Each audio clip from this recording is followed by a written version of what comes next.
Manchester United we stand, and with Brian McClair, he's here, he's there, he's ever. I'm not sure allowed to use that.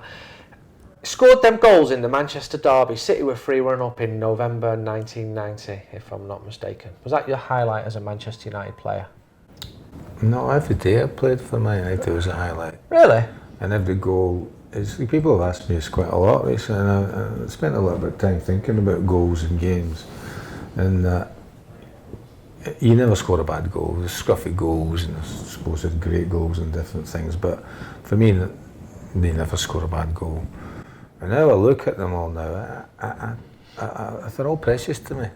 They're like but 2 goals. Children, you know, and they all deserve their own accolade in their own way and to be treated equally. With respect. With the same respect, aye. I know it's naff and twattish, but that's how I look at it. You know? But 2 goals away at City. Yeah, it was good. 3-1 down. It was surely must be worth more than the third against Watford at home. No.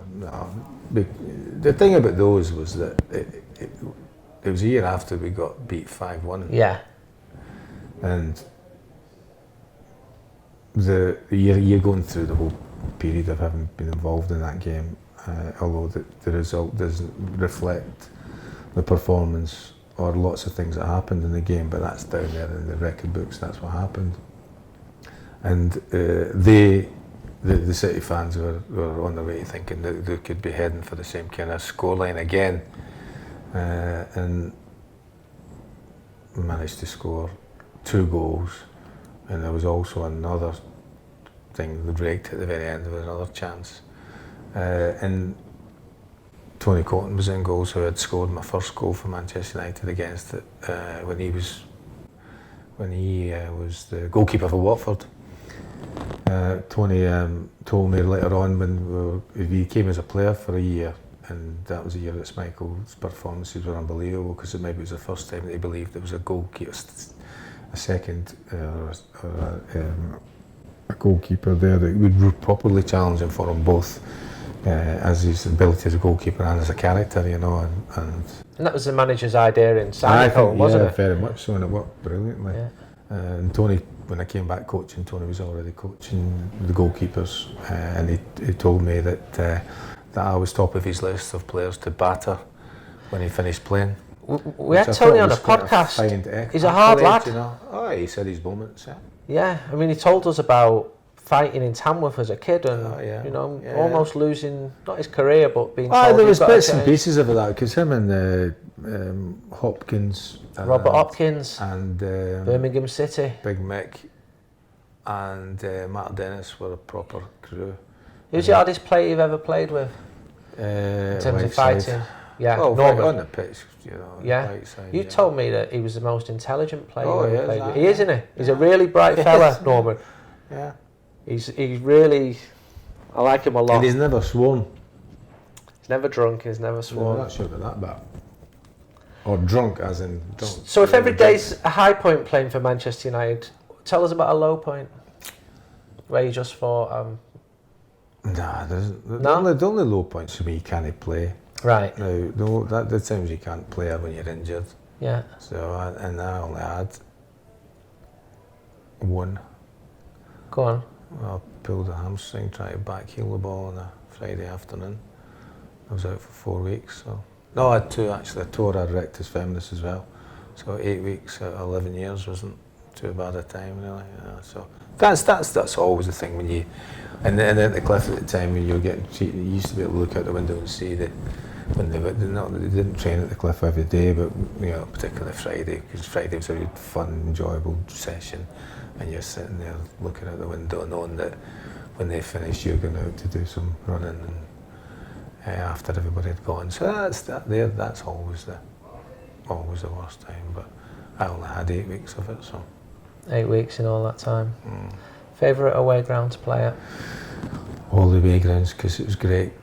Anfield, yeah. Elland Road, yeah. Main Road, the big ones, Highbury, yeah, where they hated you, yeah, and you loved it because you knew that the Man United fans loved you, yeah, and they were going to support you, yeah, no matter what happened in the game, whether you were winning, losing, or drawing. Would you ever talk about an away end, say our lot were loud today? All the time. Yeah. Yeah. They're on form. You don't know. Would it make a difference? Yeah. Really? Aye. It helps a player. It helps you play corner better. at Highbury and that Yeah. bit at Ellen Road. Wasn't a corner at Highbury in the FA Cup 5th round? It was the whole end. 17,000 people paid a lot of money to go down there in 1987. It was all set up perfectly when you were awarded a penalty. Yeah, but I'd already scored the goal by then as well. All right. What happened next? Who knows?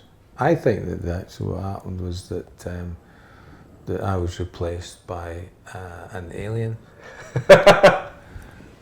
And because between the running up towards the ball and after that, Nigel Winterburn and all the Arsenal players round about me, I think I was in space somewhere and there was some kind of replicant that would do that penalty. Yeah, so that's your excuse.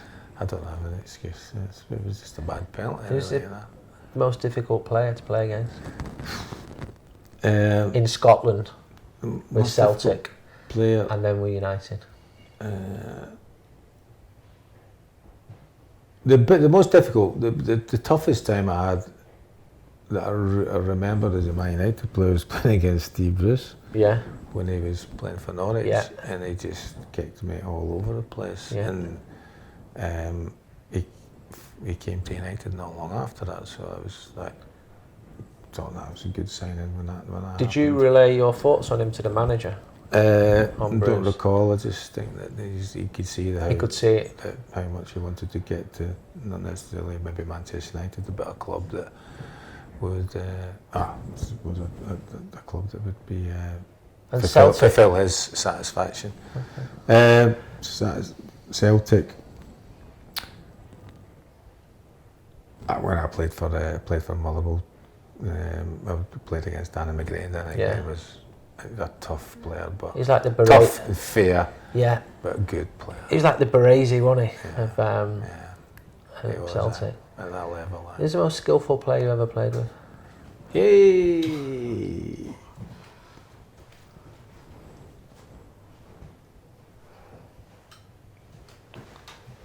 The most skillful player I played Yeah. with or trained with, Yeah. the most skillful player that I was ever involved in a training session with was Jimmy Johnson, Yeah. Jinx, and he was 40 odd then. was he? Just came Paddy along. Crowden loved him. Came along. We all loved him. Jinky. He came along to train one day. Can't remember what the reason was, and played. He was the best player. His skills were unbelievable. He lobbed Pat Boner at 6 foot odd and 5 aside goals. Lobbed the Wow. ball over him, Wow. and it bounced on the bar and went over. And then he went, "Got to go, guys. Thanks very much. I've got my window cleaning round to do this afternoon." Love it. And Love it. that's what he was doing. He was going to clean windows. It was just like, because he was like a hero of mine, or the hero of mine.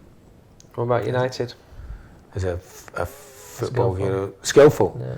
Jesper Olsen, Yeah. amazing skill, amazing kind of thing. Why didn't it work out for Jesper? I thought it was going to be like Same kind of Cruyff. thing, yeah. Well, and the other one you're talking about is Jordi. I know. Jordi. Jordi said to me, I'm like a bear, I would hibernate in the winter, because he'd be brilliant pre-season. And he'd even start the season well, and then he just Yeah, Jordi. tailed away. Yeah, Jordi and Jesper probably were the two most. And yet, She's talking about skillful, beating people and all that one-on-one situations. Yeah. Ryan, Yeah, Ryan, yeah. Yeah. he could do a bit. He had a decent career, Ryan, yeah. 962 games. I still can't believe how many games he played. And he played over 1,000 if you would count reserve and youth team matches. Yeah. Just madness. We have one final question. If you could sign any player now for Manchester United if you were the manager, from past or present, well, give us a past and give us a present. Well, player that I would sign, as I said, that, well, there's two. There's two at the moment. Go on, Because I I need think two. they could do with a player both at the top of the pitch and a player in the defensive side of the pitch. And I said them both weeks ago, well before the World Cup, Varane. Yeah, he's brilliant. Yeah, the best So- young defender in the world, isn't So he? I would have Varane because I think he's different from all the players we've Yeah. got, and any other centre-halves we've got. I think would complement how he plays. And the other one, I think, in the sense of what you need score goals to win games. Lukaku will score goals and create all sorts, but the other one's Lewandowski. Yeah. As a modern centre forward, I would have him. In the past, there's too many of them, isn't there? Far too many players. One who you've played with in the past? I think you say that one player then he'd be Keano. Keane, yeah. Not disagreeing Or with Whiteside. Keane or Whiteside. Thank you for your time. Pleasure.